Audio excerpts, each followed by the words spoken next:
London was no place for the faint of heart. Fortunately for Barnabus Milligan, he'd stopped listening to that organ long ago. He was a doctor, tending to the illnesses and injuries and difficulties of people from all walks of life. When not treating patients, he divided his time between writing penny serials about medicine, doctors and related oddities, and assisting in the secretive work of the even more secretive Dread Penny Society, a group of fellow penny dreadful authors who went about the city looking after the vulnerable and undermining the efforts of those who exploited them.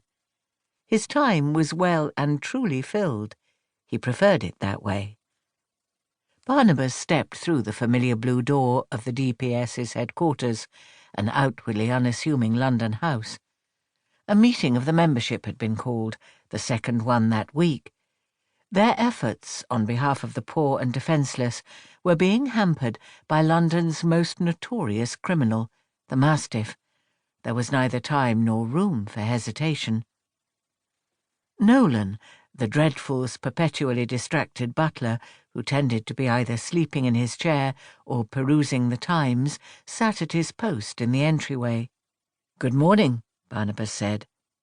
From over the top of his newspaper, Nolan offered a flat-jawed smile, the sort that emerged when a person hadn't many teeth left.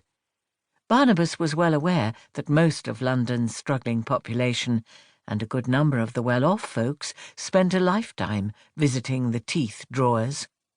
Nolan offered his usual dip of the head.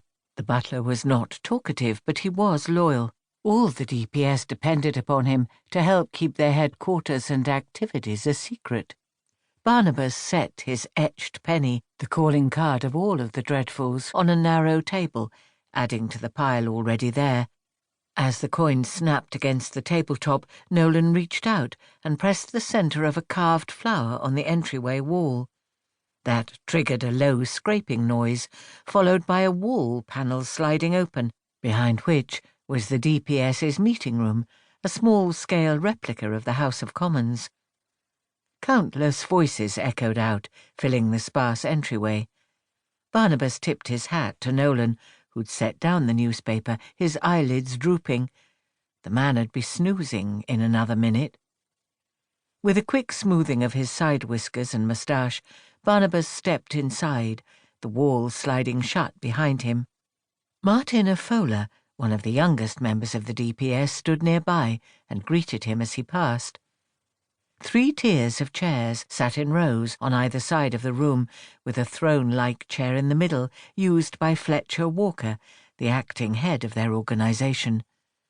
Barnabas made his way down the second row, stopping at the 3rd chair from the far end, his regular seat, located between Brogan Donnelly and Stone.